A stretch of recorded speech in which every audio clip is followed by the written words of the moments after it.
Ambassador, I want to ask you about what's happening in Ukraine, where it was a deadly Christmas for some Ukrainians. Russia directed more than 70 cruise and ballistic missiles and 100 strike drones against the country in Christmas Day strikes on the country's energy infrastructure. We've seen this, of course, over the past couple of winters. Vladimir Putin is no stranger to using cold as a weapon. What are we going to see between now and January 20th when Donald Trump takes office in Ukraine? Between now and then, we'll see the Russians inching forward, and I underline inching forward on the ground. They're not doing all of that well, although they have far superior human and material resources, and continuing to strike sensitive parts of the Ukrainian infrastructure, such as electricity.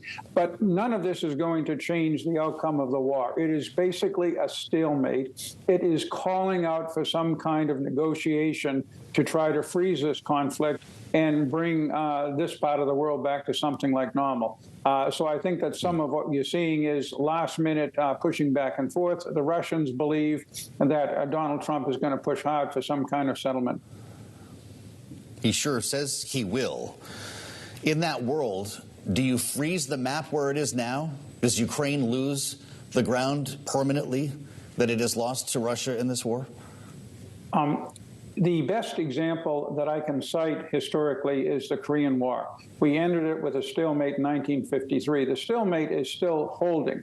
South Korea never gave up its claim to those parts of Korea that are held by now the Kim Jong-un North Korean communist regime legally. But in practical terms, they aren't trying to take it back. And the American security commitment is only to those parts of Korea that the South Korean government controls. I imagine whatever we get in the end will begin with something like that. There'll be other issues concerning Russia and its near abroad, NATO, and how the basic major pillars of security in Europe are rearranged. But at the center of it will have to be some settlement in Ukraine that basically will freeze the conflict. There's been some disturbing reports that I'm sure you have heard about this Azerbaijan Airlines aircraft that crashed in Kazakhstan. Reports suggest that Russia anti-aircraft fire may have been the reason, Ambassador, why that airplane went down. They've looked at damage to the aircraft. They've looked at footage of the crash. If this ends up being true, what should happen to Russia? The problem is we have condemned Russia in so many ways. We have imposed so many sanctions on Russia.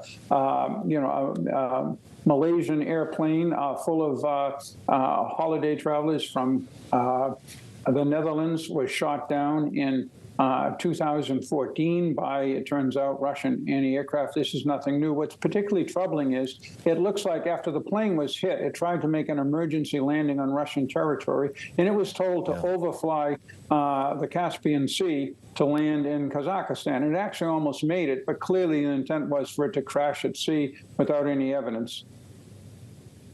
What should be the U.S. posture on this? Well, again, the U.S. has already condemned Russia, from here to Sunday for its invasion of Ukraine and many other actions.